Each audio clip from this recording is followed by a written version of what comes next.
Hello everyone, welcome back to our YouTube channel जिसका नाम है matric English medium. And I hope आप सब मस्त होंगे, अच्छे होंगे, अपनी पढ़ाई कर रहे होंगे। मैं हूं साहिल दीवान के शीजन। आप सभी का हमारे चैनल में बहुत बहुत स्वागत है। आज हम लोग स्टार्ट करेंगे हम लोगों का सिविक्स, जिसका बेसब्री से आप सभी को इंतज़ार था कि कब पॉलिटिकल होगा, कब होगा, कब होगा, कब होगा। तो आज हो जाएगा, ठीक है। और आज हम लोग करेंगे चैप्टर 3 से start SCERT Bihar board syllabus को फॉलो करते हुए। इसके नोट्स आपको टेलीग्राम पे मिल जाएंगे। इसके पहले की वीडियोस के नोट टेलीग्राम पे मिल जाएंगे। तो टेलीग्राम में क्या हो जाना, ज्वाइन हो जाना। साथ इस वीडियोस को लाइक करना, कमेंट करना, शेयर करना, साथ में चैनल को सब्सक्राइब जरूर करना। जल्दी से 7 के कंप्लीट कर दो। देखते हैं, आई थिंक दिसंबर तक हो जाना चाहिए ना। तुम लोग ज़रूर कर देना चैनल को सब्सक्राइब। मीडियम में दिक्कत है भाई, ये देख लो। और जिनको भी प्रैक्टिकल फाइल में दिक्कत आ रहा है कि भाई कैसे बनाएंगे, तो मैं तुम्हें शॉर्ट में चीज़ें बताना चाह रहा हूँ। इंग्लिश मीडियम में नहीं मिलेगा कॉपी वगैरह, फाइल वगैरह, तो तुम दिमाग मत लगाना, टाइम वेस्ट मत करना। ट्रांसलेट करके लिख लेंगे, ऐसा कर लेंगे, वैसा कर लेंगे, कुछ नहीं। ऑलरेडी वो जाने वाला रद्दी में, बस तुम्हारा नंबर जाएगा। तो तुम सिंपल सा क्या कर सकते हो, कॉपी जो हिंदी में है उसको फिल करके स्कूल में जमा कीजिए। अगर कोई चीज़ बनाने बोल रहा है तो बना के दे दीजिए, वरना सब कुछ तो कौन बोलता है, पैसा बोलता ही। आप लोग समझ जाए होंगे, ठीक है। और जो लोग बिल्कुल उस चैनल पर नए हो यार, ये वीडियोस देख लेना, और भी चीज़ें ऑलरेडी कंप्लीट कराया गया, प्लेलिस्ट देख लेना। तो स्टार्ट करते हैं हमारा चैप्टर नंबर 3। चैप्टर 3 जिनका नाम है कंपटीशन एंड कॉन्टेस्टेशन इन डेमोक्रेसी। ये आपका SCERT बिहार बोर्ड के चैप्टर्स हैं। आपको ये चीज़ें आपको NCERT में भी मिलेगा, लेकिन चैप्टर का नाम चेंज होकर के मिलेगा। तो बेसिकली इस चैप्टर में पढ़ना क्या है, आइए हम लोग चीज़ों को देखेंगे। जहाँ इंपॉर्टेंट रहेगा ऑलरेडी मैं बताते चलूँगा, कहाँ से क्वेश्चन बनेगा, कहाँ से MCQ, कहाँ से सब्जेक्टिव, हर एक चीज़ कम टाइम पे हम लोग कवर कर लेंगे। In this chapter we will try to know the importance of political parties in democratic ruling system. हम लोग इस चैप्टर में जानेंगे कि क्या इंपॉर्टेंस है पॉलिटिकल पार्टी का, जिसको आप लोग वोट देते हैं, क्या ज़रूरी है ना वोट देने का, लाइन में लगने का। उसके बाद और कुछ शॉर्ट डेफिनेशन वगैरह हम लोग जानेंगे पॉलिटिकल पार्टीज़ का, उनके फंक्शंस से क्वेश्चन आते हैं, उनका क्या क्या फंक्शन होता है, ये सब चीज़ें इस चैप्टर में दिया गया। तो स्टार्ट करते हैं, ठीक है। तो मीनिंग फर्स्ट आपका टॉपिक है आपके बुक में SCERT, meaning of competition and mass struggle. क्या मतलब है कंपटीशन और मास स्ट्रगल का, जिसको हम लोग हिंदी में बोल सकते हैं जन संघर्ष, ठीक है। स्ट्रगल आप लोग जानते हैं, जन संघर्ष। आपने मास बहुत बार सुना होगा, अभी तो नहीं सुना होगा, आई थिंक कॉलेज में जाओगे तो मास बंक मतलब कोई नहीं जाएगा आज क्लास, तो वो वाला मास स्ट्रगल की बात करेंगे। यानी हम लोग जन संघर्ष के बारे में हम लोग बात करेंगे, किस तरीके से हुआ। Democracy has develop through mass struggle. ये जो आपका डेमोक्रेसी है, लोकतंत्र है, ये जन संघर्ष के कारण, लोगों के संघर्ष के कारण से ही ये बना, विकास हुआ, डेवलप्ड हुआ। When there is a struggle between those in power and those who want to share in power is called competition in democracy। यानी जो सत्ताधारी या फिर और सत्ता में हिस्सेदारी चाहने वाले के बीच में जो संघर्ष होता है ना, उसी को हम लोग क्या बोलते हैं, कंपटीशन इन डेमोक्रेसी। एक डेफिनेशन, शॉर्ट डेफिनेशन है, पूछ सकता है कि what do you understand by competition in democracy and साथ में ये भी चीज़ें पूछेगा, किधर गया मास स्ट्रगल। तो दोनों चीज़ें डेफिनेशन के लिए इंपॉर्टेंट रहेगा। तो मास स्ट्रगल क्या होता है, sometime people decide to unite for their, किसके लिए, demand without forming an organisation, such group are called mass struggle और मूवमेंट।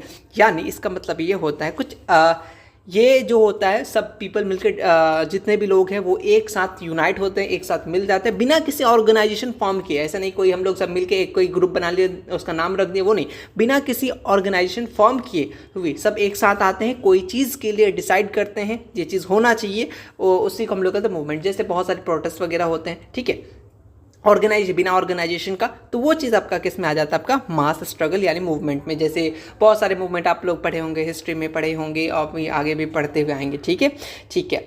ये चीज़ें डेफिनेशन इंपॉर्टेंट है, कॉम्पिटिशन इन डेमोक्रेसी का क्या मतलब है, और आपका मास स्ट्रगल से आप क्या समझते हैं, ठीक। आगे आते हैं, यहाँ पे क्या रोल रहेगा मास स्ट्रगल का, यानी जन संघर्ष जो हुआ था उसका क्या रोल था डेमोक्रेसी में, लोकतंत्र में, ये सब चीज़ें हैं। ऑलरेडी देखोगे तो SCERT के पॉइंट्स हैं, लेकिन इतने सारे हैं तो क्या इतने सारे पढ़ेंगे, नहीं, हमारे तरीके से पढ़ेंगे, शॉर्ट टाइम पे, जहाँ से क्वेश्चन बनेगा, जो बनेगा, कहानी ओवरऑल समझ में आ जाएगा, लेकिन पूछेगा कौन, वो मैं ज़्यादा फोकस करके बता दूंगा, ठीक है। तो देखो क्या रोल रहा mass struggle in the democracy. हाँ, तो to strengthen the democracy and to make it stable, mass movement have crucial role, ठीक है। When India liberated from the British life on 15 August 1947 and formulated its own republic on 26 January 1950, since यहाँ से ठीक है, then the strengthening the base of democracy day by day during the 7th decade of 19th century। अभी पको मत, ठीक है, पढ़ लेते उसको समझा देते क्या बताना क्या चाह रहा है, तुमको समझना क्या है। Many social and popular mass struggle being in India which lead path of democracy in the history of Indian democracy, the decade of 1970 very important on various aspect because Indira Gandhi, ठीक है, Indira Gandhi who was on the top showed his dominance and caliber in the general election 1971 and re-stabilized the Congress, and the government was formed under the leadership of Indira Gandhi. After that Indira Gandhi tried to change basic structure of constitution, ठीक है, समझ रहे हो क्या बोलना चाह रहे हैं। They to declared emergency in 1975, explained democracy, all the boost mass struggle against her government. These movements affected the democracy in large scale. These type of struggle seek through anti-democratic government out of the power try to stabilize democratic government as how 1977 Janata Party lead government to power. कब ये सब किताबी language हम लोगों को क्या समझना है, सिंपल तो यही सोच रहे हो ना तभी से कि क्या इंग्लिश में बोले जा रहे हो, है ना, पटर पटर किए जा रहे हैं। तो देखो सिंपल सा बात ये है, पढ़ाई लिखाई होते रहेगा, अभी आराम से सो जाओ, एग्ज़ाम आ रहा है, ठीक है, आ जाओ। क्या मतलब है, जो लोकतंत्र है ना, यानी जो अपना डेमोक्रेसी है उसको क्या बनाता है, मजबूत बनाता है और साथ साथ में स्टेबल बनाता है। और इसमें कौन रोल अदा करता है इसको बनाने के लिए, आपका मास मूवमेंट। आपको पता है हम लोग किसके गुलाम थे, ब्रिटिश के। हम लोग कब आज़ाद हुए, 15 अगस्त 1947, उसके बाद रिपब्लिक हुआ 26 जनवरी 1950, हमारे पास कॉन्स्टिट्यूशन आया। ये सब चीज़ें यहाँ तक किया गया है। उसके बाद यहाँ से इंपॉर्टेंट चीज़ें कुछ चीज़ें जो 1970 की बात किया गया है यहाँ पे, इंपॉर्टेंट वेरियस एस्पेक्ट के कारण, इसलिए क्योंकि इंदिरा गांधी तभी वहाँ पे टॉप पे थी, ठीक है। उन्होंने क्या किया था, उन्होंने जनरल इलेक्शन 1971 को अपने पावर से रीस्टेबलाइज किया कांग्रेस गवर्नमेंट को, और उन्होंने ट्राई किया क्या, पावर में आने के बाद बेसिक स्ट्रक्चर ऑफ कॉन्स्टिट्यूशन को उन्होंने चेंज करने का कोशिश किया था, ठीक है। फिर उन्होंने क्या डिक्लेयर किया, इमरजेंसी, आपातकालीन 1975, बहुत इंपॉर्टेंट डेट है, ठीक है। और क्या क्या इंपॉर्टेंट चीज़ है, उसके बाद बहुत सी चीज़ें वहाँ मास मूवमेंट हुआ, बहुत मास स्ट्रगल हुआ, फिर धीरे धीरे उनको सत्ता से हटाया गया। फिर कौन आया, जनता पार्टी। अभी वो सब चीज़ें यहाँ पे आने वाला है, ठीक है। तो तुम्हें क्या क्या चीज़ें याद रखना है, सबसे पहला बात याद रखना कि 1975 को इमरजेंसी लगा था, किसने लगाया था, तो इंदिरा गांधी। ये बात याद रखना, बहुत बार पूछा जा चुका है, बहुत बार। और 1977 को जनता पार्टी जो है वो गवर्नमेंट में आ जाता है जब वो हार जाती है। कहाँ हारती है, कैसे हारती है, हम लोग आगे देखने वाले हैं वीडियोज़ में, ठीक है, मतलब इसी वीडियोस में। तो ये कुछ सारांश थे, सिंपल सा। इसका मतलब ये था कि आप डेट याद कर लेना, कब आज़ाद हुए, पता नहीं कब कब पूछ लेता है, कोई गारंटी नहीं है इनका, ठीक है। 26 जनवरी कब मनाते हैं ये भी पूछ लेता है बहुत बार, ठीक है। तो ये चीज़ें याद रख लेना। और उसके बाद क्या याद रखना है कि 1971 को, ये 1971 छोड़ सकते हो, लेकिन हाँ ये पूछ सकते हो जनरल इलेक्शन में, हाँ तो 1971 इंपॉर्टेंट रहेगा ना, कब हुआ था जनरल इलेक्शन, तो 1971। और 1975 को क्या लगा था, बोलो क्या लगा था, इमरजेंसी, ठीक है, ठीक है। और उसके बाद 1977 को क्या हुआ था, जनता पार्टी लीड किया था, ठीक है। वो किस तरीके से हारा है, यहाँ पे हम लोग चीज़ों को क्यों हारा, क्या रीज़न था, देखते हैं। स्टूडेंट मूवमेंट ऑफ बिहार, अगर कहीं पे कुछ अच्छा चीज़ें होती है तो स्टार्ट बिहार से होता है ना। चलो यहाँ से स्टार्ट होता है कहानी का आगाज़, स्टूडेंट मूवमेंट ऑफ बिहार। यहाँ पे बहुत सारी चीज़ें हैं, ठीक है, इसको बहुत सारी चीज़ें हैं, बट मैं तुम्हें यहाँ से लेके यहाँ तक के पूरा कहानी एक बार में बताना चाहूँगा, क्या क्या चीज़ें हुआ, क्या क्या चीज़ें नहीं हुआ, क्या चीज़ें याद रखना है, क्या चीज़ें याद नहीं रखना है, बाद बाकी तुम तो खुद आराम से पढ़ सकते हो, ठीक है। तो हम लोग रीडिंग में कम ध्यान देंगे, समझने में ज़्यादा ध्यान देंगे, आखिर कहानी का मतलब क्या था, ठीक है। Student movement of Bihar, question fix है, इस पेजेस से जो जो चीज़ मैं बताऊंगा वहाँ से क्वेश्चन आना फिक्स है। इन general election of 1971, objective question, Bihar board की जनरल इलेक्शन कब हुआ था, तो ऑप्शन क्या हो जाएगा 1971। Ruling Congress have give slogan गरीबी हटाओ, तो गरीबी हटाओ किसने स्लोगन दिया था, कांग्रेस, ये दूसरा क्वेश्चन बन सकता है।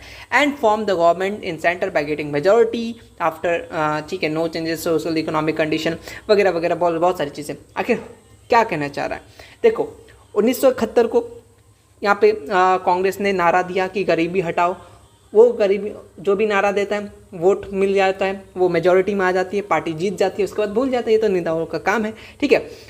जब देश में जब उन्होंने वो गरीबी हटाओ का नारा दिया, फिर लोकसभा में उनका बहुमत हासिल हो गया और वो सत्ता में आ गए। लेकिन जो देश में जो सामाजिक आर्थिक दशा था वो सुधार नहीं हुआ था। उन्होंने बोल तो दिया गरीबी हटाओ, ठीक है, लेकिन बोल दिया, बस हुआ नहीं। आज भी जैसे बहुत सारे बोल देते हैं तो होता कुछ नहीं है, ठीक है। और जो अर्थव्यवस्था है, अपना इकोनॉमी है, वो भी डगमगाने लगे, लड़खड़ाने लगे, ठीक है। और जिस तरीके से क्या बोल सकते, जिसके कारण से देश में असंतोष का माहौल फैल गया था, ठीक है। उसके बाद ये हुआ था, यहाँ से चीज़ें यहाँ से स्टार्टेड करना, वहाँ से कुछ चीज़ें इंपॉर्टेंट नहीं है, जिसके कारण से जो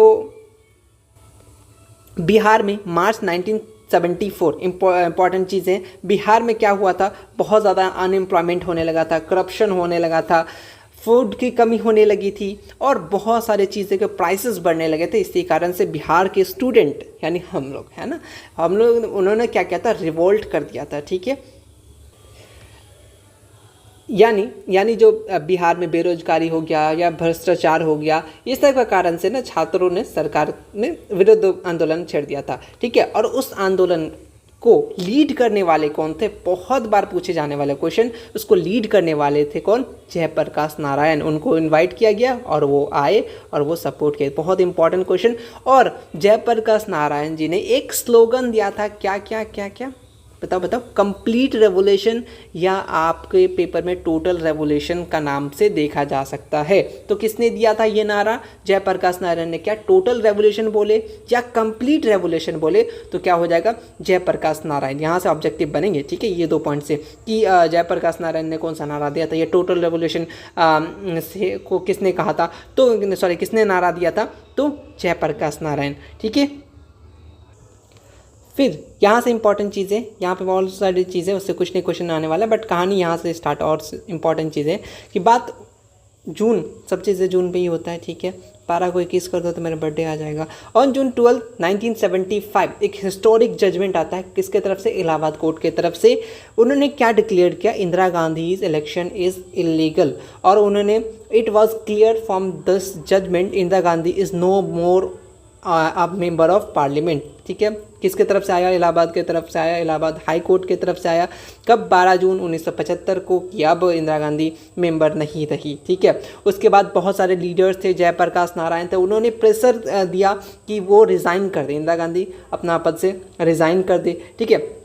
और जो उनके पुलिस थे, कोई भी ऑफिसर थे, जो भी सरकारी कर्मचारी है, उस सबको बोला कि उसका आदेश मत मानो। फिर उन्होंने क्या किया, इंदिरा गांधी ने क्या किया, उन्होंने 25 जून, यहाँ से इंपॉर्टेंट है, 25 जून 1975 को क्या किया, देश में आपातकालीन लगा दिया, ठीक है, लागू कर दिया। और जितने भी उनको प्रेशर देने वाले लोग थे, जैसे जयप्रकाश नारायण और भी जो अदर पॉलिटिकल पार्टीज थे, उन सबको जेल में डाल दिया, ठीक है। सिंपल सा यहाँ तक का कहानी था। उसके बाद आखिर क्या होता है, उसके बाद यहाँ से चीज़ें फिर से इंपॉर्टेंट होती है। 1975 को याद रखना, अपना इमरजेंसी। 18 महीने बाद क्या होता है, इन जनवरी 1977 जनरल इलेक्शन अनाउंस होता है। जितने भी पॉलिटिकल पार्टीज थे, वर्कर्स थे, वो लोग रिलीज कर दिए जाते हैं जेल से, ठीक है। क्योंकि एट द टाइम 1977 क्या हो गया था, अपोजिशन पार्टी वो जीत गया था, ठीक है। उन्होंने सक्सेसफुल मेजोरिटी लोकसभा में आ गया था, वो लोग जीत गए थे, ठीक है। उन्होंने 542 टोटल में से 330 सीट लेके आ गए थे और वो लोग जीत गए थे, यानी जनता पार्टी जीत गई थी। और इंदिरा गांधी रायबरेली से हार गए थे और उनके जो सन यानी संजय गांधी थे वो अमेठी से हार गए थे, ठीक है। ये कहानी था। लेकिन आपको ज़्यादा चीज़ें क्या याद रखना, क्या इतना चीज़ याद रखना, बिल्कुल नहीं। मैं तो बोलूँगा उतना चीज़ें याद ही नहीं रखना, सिंपल सा याद रखो। अभी मैं तो क्या क्या ऑब्जेक्टिव्स थे, आई थिंक मैंने पीछे लिख के रखा है शायद, है ना। हाँ देखो, यहाँ से क्वेश्चन आता है, तुम्हें सिंपल सा पूछेगा कि आखिर क्या कारण थे बिहार में स्टूडेंट मूवमेंट का। तो पॉइंट वाइज लिख लेना कि एम्प्लॉयमेंट के कारण, अनएम्प्लॉयमेंट के कारण से, करप्शन के कारण से, लैक ऑफ फूड ग्रेन के कारण से, इंक्रीज हो गया था प्राइसेस के कारण से, इसी कारण से वो लिया। और ये सब जो भी इंपॉर्टेंट क्वेश्चन है ऑलरेडी सैम्पल पेपर में तो अपलोडेड है, मतलब ऑलरेडी है सैम्पल पेपर और सेंटर पेपर में। और इंपॉर्टेंट बात, सेकंड बात ये तक याद रखना कि इसको लीड कौन कर रहे थे, तो आपका जयप्रकाश नारायण। उन्होंने क्या नारा दिया था, वो तो कंप्लीट रेवोल्यूशन यानी टोटल रेवोल्यूशन, ठीक है। उसके बाद 1975 ठीक है। वो आपका इमरजेंसी लगा था, ये बात याद रख लेना। किसने लगाया था? इंदिरा गांधी ने। ये बात, वो किस पार्टी से बिलोंग करती थी? कांग्रेस। ये सब क्वेश्चन घुमा फिरा के वही क्वेश्चन पूछेगा, ठीक है। ये बात को अच्छे से याद रखना, ठीक है। उसके बाद 1977 को ऑलरेडी सब जीत गए थे जनता पार्टी, ठीक है। उसके बाद ये इंदिरा गांधी हार गई थी रायबरेली से। संजय आपका जो ये संजय गांधी थे, ये अमेठी से हार गए थे इलेक्शन, ठीक है। ये टॉपिक इसी में ख़त्म होता है। फिर नेक्स्ट आपका ये एक पॉइंट्स बस याद रखना कि भारतीय किसान यूनियन के कौन लीडर थे, तो बस नाम याद रखना, महेंद्र सिंह टिकैत। बस इतना याद रखो, काम हो जाएगा। और यही पूछेगा, इसके अलावा कुछ ABCD भी आगे नहीं बढ़ाएगा तुम्हारा, ठीक है। जितना मैं बोल रहा हूँ बस बस बस बातों को फॉलो करो। बस पूछेगा तुमसे कि द चीफ ऑफ भारतीय किसान यूनियन कौन है। ऑप्शन रहेगा बहुत सारे, ठीक है। उसमें मेरा नाम भी दिखेगा, लेकिन मत खोजना। लेकिन महेंद्र सिंह धोनी को नहीं, ठीक है, महेंद्र सिंह टिकैत को, ठीक है, याद रखना। ये बात लाइन बहुत इंपॉर्टेंट है, यही चीज़ तुमसे पूछने वाला है। उसके बाद आते हैं नेक्स्ट है आपका नेक्स्ट टॉपिक है ताड़ी विद्रोह आंदोलन, ठीक है, या मूवमेंट। ताड़ी विद्रोह आंदोलन ऑब्जेक्टिव ये पूछता है कि कहाँ स्टार्ट हुआ, तो आंध्र प्रदेश, ठीक है, याद रखना। आंदोलन से आंध्र प्रदेश याद रख सकते हो, है ना, ठीक है। इसमें क्या होता है, सिंपल सा वुमेन जो है वो डिमांडिंग करती है जो भी मदिरा वगैरह है वो सबको बंद कर दिया जाए, ठीक है। ये ताड़ी विद्रोह आंदोलन का मकसद था। उसके बाद right to information act, objective यहाँ से क्या बनेगा पता है? आंध्र प्रदेश। ताड़ी विद्रोह आंदोलन कहाँ से स्टार्ट हुआ? आंध्र प्रदेश, ऑब्जेक्टिव क्वेश्चन और आया हुआ क्वेश्चन। उसके बाद right to information movement, already आप इकोनॉमिक्स के लास्ट चैप्टर में आई थिंक पढ़े हैं ना, ठीक है। तो इसमें सबसे ज़्यादा पूछता है कि कब आया था, तो 2005 को आया था। कहाँ से स्टार्ट हुआ था? राजस्थान से स्टार्ट हुआ था। और राइट टू इन्फॉर्मेशन एक्ट के तहत फिर पंचायत राज सिस्टम भी स्टार्ट हुआ था, ठीक है। तो ये भी याद रखना कब आया था राइट टू इन्फॉर्मेशन मूवमेंट। बहुत बार, मतलब हर साल के पेपर में एक ना एक सेट में आपको ये पेपर, देखो 2 सेट मिलता है, एक आपको सुबह वाला एग्जाम जो होता है और जिनका फर्स्ट सेटिंग सेकंड सेटिंग, तो किसी ना किसी में ये पेपर में रहेगा ही रहेगा। अब ऐसा नहीं, कुछ लोग ये बोलेंगे कि फर्स्ट सेटिंग का क्वेश्चन इजी आता है, सेकंड का हार्ड आता है, ऐसा कुछ नहीं होता है, ठीक है। वो देखा जाएगा जब आएगा, ठीक है। अभी वो जो हार्ड और ईजी में मत रहो, अभी फिलहाल आगे देखो। तो कब हुआ था राइट टू इन्फॉर्मेशन एक्ट? आया था 2005, इंपॉर्टेंट है। यही कहाँ से स्टार्ट हुआ था? राजस्थान से। यहाँ पे राइट टू, यहाँ राइट से राजस्थान याद रखना, ऑलरेडी लिखा हुआ नहीं है, ठीक है, यहीं पे राजस्थान होना चाहिए था। और यहीं से आपका पंचायत राज सिस्टम स्टार्ट हुआ था। तो अगर पूछे पंचायत राज सिस्टम कहाँ से स्टार्ट हुआ था, तो राजस्थान। अगर पूछे कि 2005 को राइट टू इन्फॉर्मेशन में एक्ट कहाँ से स्टार्ट हुआ, तो वो भी राजस्थान, ठीक है, ठीक, याद रखना। उसके बाद और कुछ चीज़ें यहाँ पे दिया गया है आपका डेमोक्रेटिक मूवमेंट इन नेपाल, कुछ मास स्ट्रगल वगैरह अलग अलग चीज़ जगह का दिया गया है, 2-3 जगह का, उसको हम लोग बात करेंगे। फिर पॉलिटिकल फंक्शन, जहाँ से क्वेश्चन बहुत ज़्यादा आते हैं, वो सब हम लोग बात करके चैप्टर को एंड करेंगे। और ये इनफ रहेगा, ठीक है। और जितने भी क्वेश्चन वगैरह है, इसके जो भी सब्जेक्ट इंपॉर्टेंट सब्जेक्ट, वो ऑलरेडी आपके सैम्पल पेपर, सेंटर पेपर में एडेड है, तो उसको देखते रहना। अदरवाइज़ वो सब चीज़ें तो यहाँ पर भी होगा ही यूट्यूब पर। देखो, डेमोक्रेसी वाज स्टेबलाइज इन नेपाल इन 1990। जो डेमोक्रेसी है वो स्टेबलाइज हुआ था नेपाल में 1990 से। The king was formally made head at the state, but reality rule was carried out by the representatives elected by the people. समझे? क्या समझे? कुछ नहीं, समझना ये है कि बात ये बोल रहा है कि डेमोक्रेसी जो है, लोकतंत्र जो है, वो स्टेबलाइज हुआ था नेपाल में 2000 बोल रहा हूँ 1990 को। लेकिन जो फॉर्मली ऐसे ही राजा को ही हेड बना के रखा गया था कि ठीक है भाई, तुम राजा थे तो तुम ही हेड बन के रहो स्टेट का। लेकिन रियलिटी ये था कि जो लोग रिप्रेजेंटेटिव थे, वही जो इलेक्टेड पीपल थे, वही लोग राज करते थे। बस राजा को ऐसे नमूना की तरह से पेश करके रखे थे। बट क्या हुआ 2005 को? क्या हुआ था 2005 को? राइट टू इन्फॉर्मेशन एक्ट आया था, ये बात याद रख सकते हो। और कुछ हुआ था? हाँ, हुआ तो था। क्या हुआ था? किंग, जो किंग थे, कौन king? Gyanendra king of Nepal, उन्हें क्या क्या डिपोज कर दिया, प्राइम मिनिस्टर का पद को हटा दिया और डिसॉल्व कर दिया government elected by the people. जो लोग चुने थे इलेक्टेड पीपल, उनको हटा दिया, ठीक है। कब की बात है? 2005 की बात कर रहे हैं, जिसके कारण से मूवमेंट स्टार्ट हुआ। भाई हटा दिया तो ऑलरेडी मूवमेंट स्टार्ट होगा ही। 2006 में क्या हो गया? एक बहुत बड़ा फिर आंदोलन स्टार्ट हो गया। फिर जो भी चीज़ें हैं, जो भी लोग हैं, वहाँ के लोग ये मूवमेंट में ये बात करने लगे कि अब जो भी चीज़ें हैं वो सब लोगों के पीपल के हाथ में आना चाहिए। अब किंगशिप हटा देना चाहिए, उसको हटा देना चाहिए। मतलब अब किंग के हाथ पे कुछ नहीं रहेगा, जो भी है वो इलेक्टेड पीपल के पास ही रहेगा। तो ये उनका ऑब्जेक्टिव्स था, ठीक है। Resign governments from the king to the people, जिसके कारण से 24 अप्रैल 2006 को किंग ज्ञानेंद्र को एक्सेप्ट करना पड़ा और वो फॉर्मेशन किए पार्टीज़ का।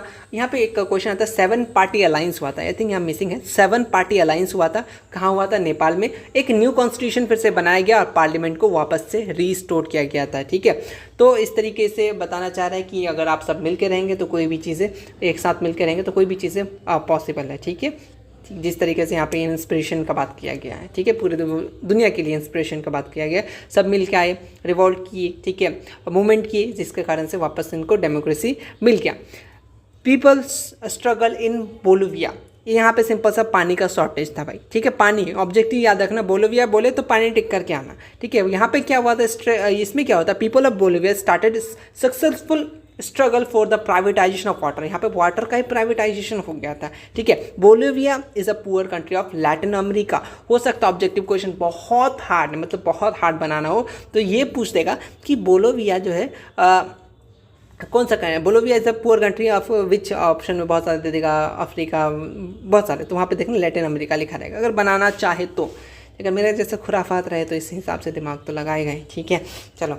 When World Bank pressurise the government, वो जो वर्ल्ड बैंक था उन्होंने प्रेशराइज स्टार्ट किया कि और जो भी म्यूनसिपल वाटर सप्लाई का वो उन्होंने अपने हाथ में लेने का कोशिश करने लगा। कौन? वर्ल्ड बैंक, जिसके कारण से क्या हो गया, उसके हाथ में चला गया म्यूनसिपल कंपनी चला गया। किसके हाथ में? वर्ल्ड बैंक के कारण से उन्होंने क्या किया, इमीडिएटली पानी का प्राइस बढ़ा दिया था 4 टाइम। ठीक है, many people receive monthly water, देखो 1000 रुपया कर दिया था मंथली पानी का, तो ये शॉर्टेज हुआ था। ठीक है, तो ये ऑब्जेक्टिव में आता है कि कहाँ पे हुआ था, तो बोलिविया में हुआ था। किसके लिए कारण से हुआ था? पानी प्राइवेटाइजेशन कर दिया था। ठीक है, कौन सा कंट्री है? Latin America. ठीक है, उसके बाद कुछ चीज़ें बांग्लादेश से भी रिलेटेड है, तो आओ देख लेते हैं इसको भी।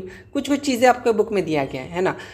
इन 1971 after the formation of Bangladesh, तो पहला क्वेश्चन ये बन सकता है कि बांग्लादेश कब बना, तो आफ्टर 1971 हो सकता है। इसी का अप्रॉक्स में कोई डेट दे दे।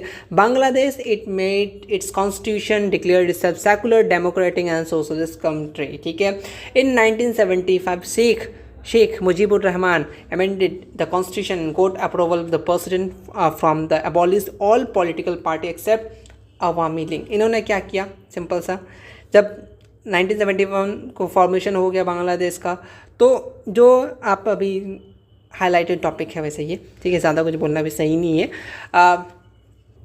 ये जो मुजीबुर रहमान थे, उन्होंने क्या किया था, जितने भी अदर पॉलिटिकल पार्टीज़ हैं, पॉलिटिकल पार्टीज़ थे उनको एबॉलिश कर दिया गया था, सिर्फ और सिर्फ आवामी लीग को छोड़ करके। ठीक है, जिसके कारण से क्या हो गया, रिवॉल्ट हुआ। ठीक है, 1975 को यहाँ पे वही 1975 यहाँ भी चल रहा था, तो मिलिट्री रिवॉल्ट अगेंस्ट हो गया किसके खिलाफ, और उनको मार दिया था। ठीक है, सिंपल सा।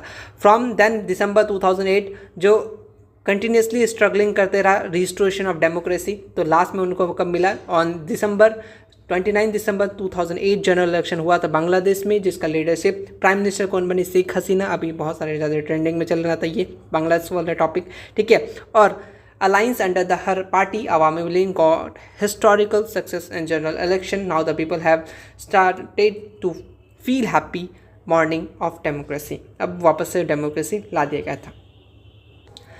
अगर बात मानो तो यहाँ से क्वेश्चन बहुत कम, मतलब ना के बराबर, अभी तक तो मैंने देखा नहीं, बट ये क्वेश्चन बन सकता है कि जो फॉर्मेशन कब हुआ, तो आफ्टर 1971, ये एक क्वेश्चन बन सकता है।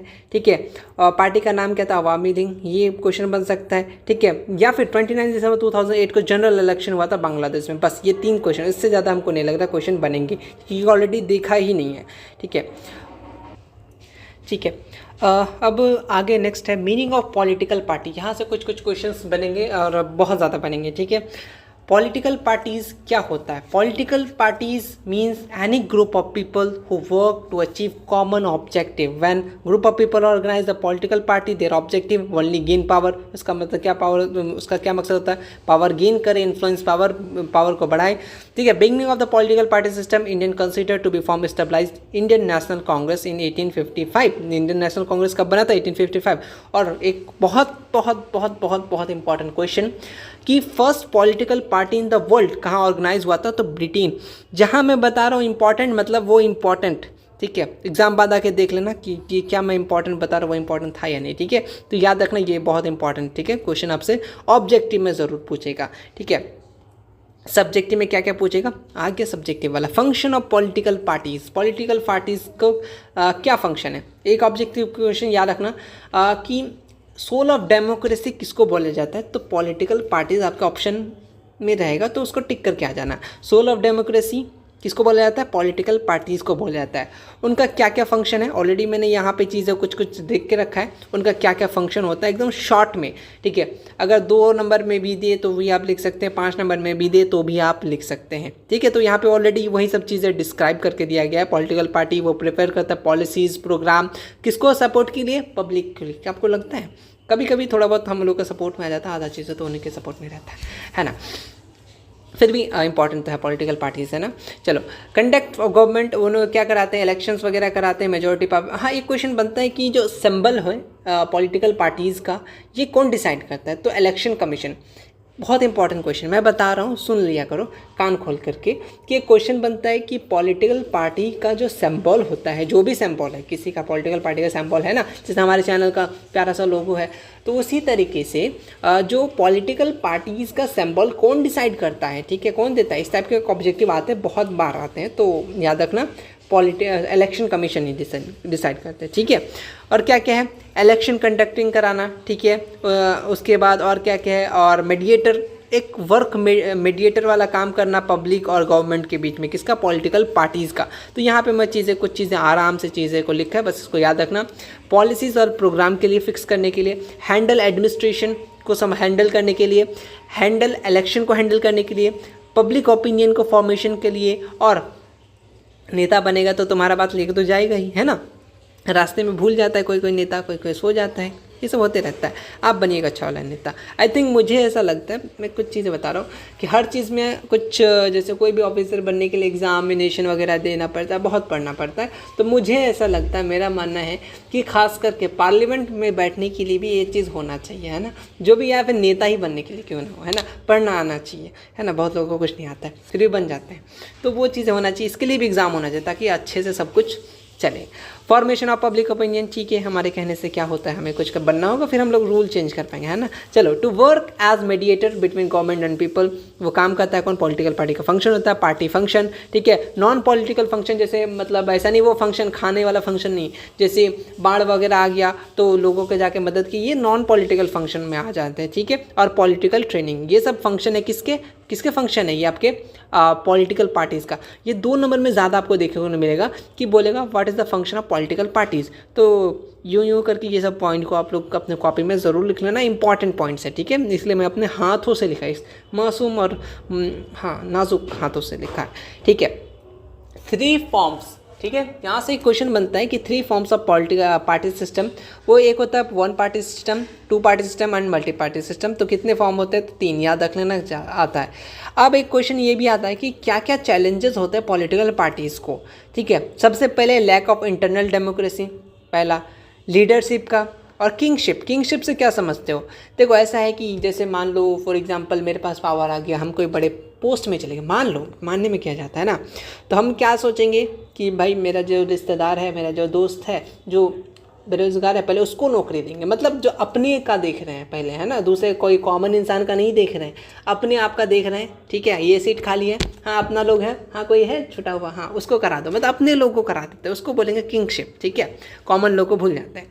इम्पैक्ट ऑफ ब्लैक मनी और criminals, alliances of political parties, और ठीक है, ये सब 5 पॉइंट से याद रखना ये क्या क्या चैलेंजेस है पॉलिटिकल पार्टीज़ का, ठीक है।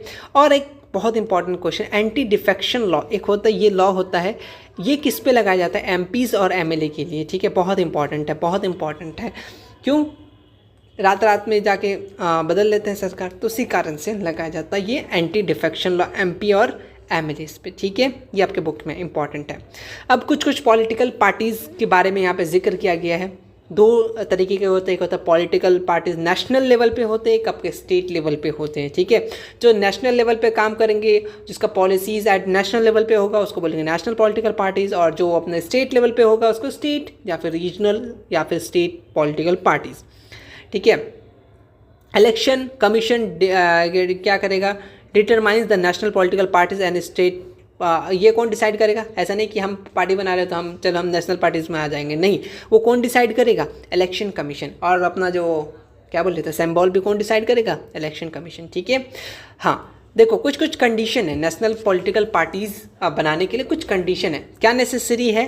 कम से कम 4 सीट जीतना in Lok Sabha by getting 6% of valid voter polled in the Lok Sabha assembly from, उसके बाद असेंबली इलेक्शन फ्रॉम 4 और मोर स्टेट और नेसेसरी टू विन एटलीस्ट 2%। और 11 सीट इन द लोकसभा वो क्या होना चाहिए? एटलीस्ट जिसमें से 3 जीतना चाहिए। ये सब कुछ कुछ कंडीशंस है, पूछना नहीं वाला है, ठीक है।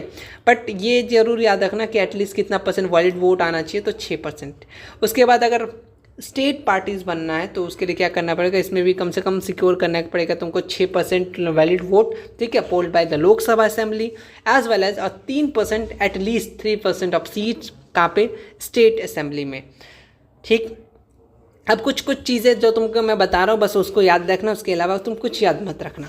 नेशनल कांग्रेस पार्टी या कांग्रेस पार्टी कब फॉर्म हुआ था? 1855, बस याद रख लो।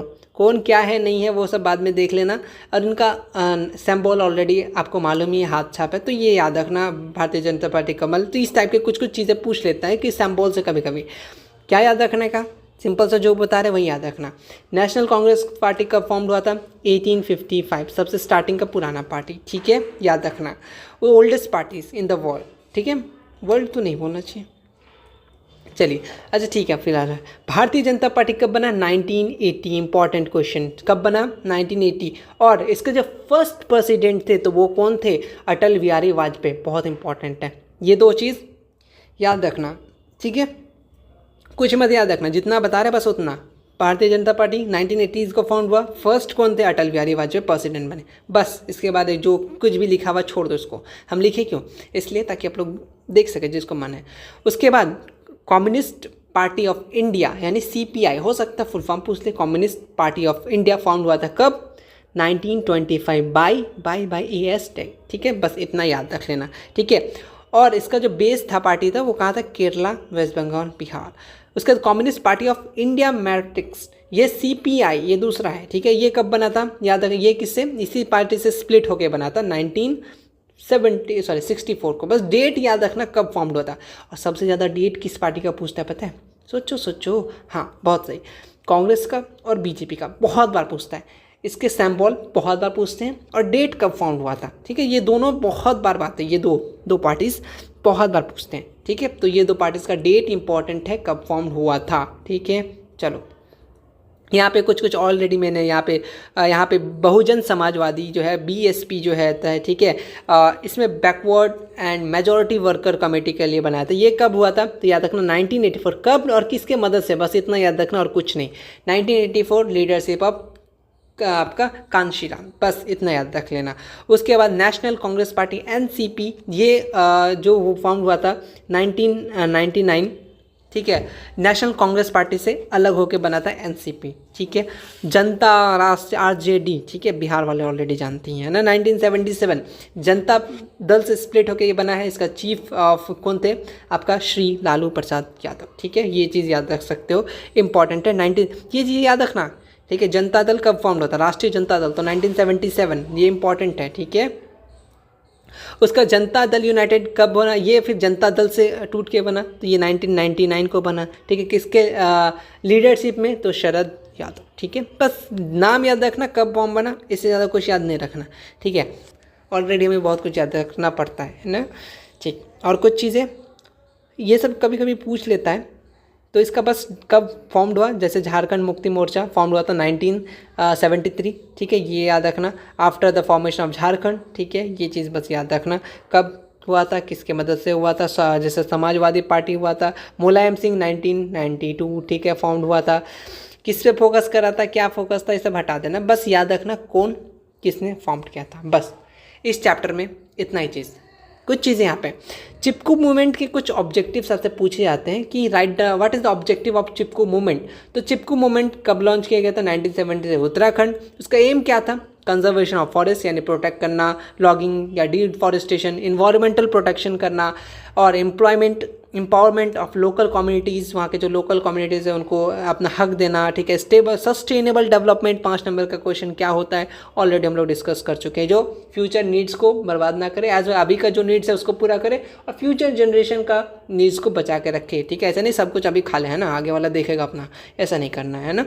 उसका वुमेन एम्प्लॉयमेंट के बारे में, डिसीजन इन्वॉल्व, वुमेन भी अब इन्वॉल्व होगी एम्पावर बनाने में, डिसीजन मेकिंग में, इन्वायरमेंटल कंजर्वेशन में, ये सब चीज़ें था। ऑब्जेक्टिव था किसका था, चिपको मूवमेंट का। यही सब था आज के लिए, इतना ही। दिल हमारा भी दुखा है, ठीक है। उम्मीद पे दुनिया कायम है। और ये चैप्टर भी हमारा चैप्टर 3 कंप्लीट होता हुआ, ठीक है। इसके नोट्स आपको टेलीग्राम पे मिल जाएंगे, डिस्क्रिप्शन बॉक्स में लिंक है, आप जाके देख लेना, ठीक है। और कुछ चीज़ें